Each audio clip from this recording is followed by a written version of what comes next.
Hey, today I wanted to show you how to make a lovage pesto. I picked some fresh from my garden and I'm just heading to the kitchen to make some. So let's take a look. So this is what you'll need. I will add all the measurements in the description, so don't worry.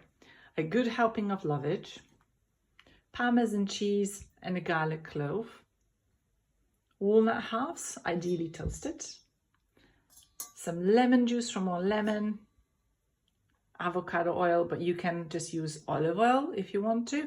I love this one. It's cold pressed and unrefined. Really good. And some Maldon salt, my favorite salt ever. You blend it all in with a blender.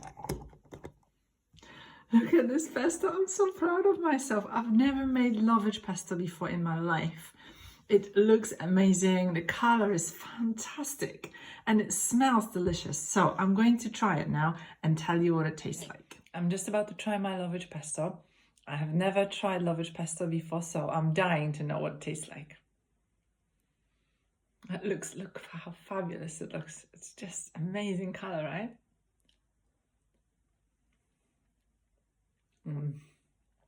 Oh my God, that is delicious.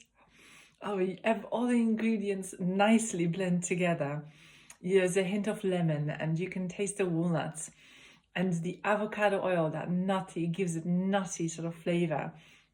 And then the lovage comes through beautifully. It has that hint of celery, but not overpowering. Oh my God, this is delicious.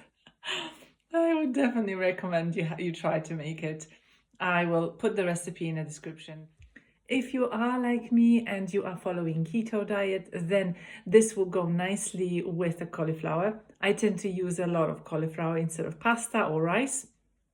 Or I'm thinking this will go quite nicely with my salad. So I'll make some more videos where we can use this together on salad recipes, and then I'll share those with you and see what you think.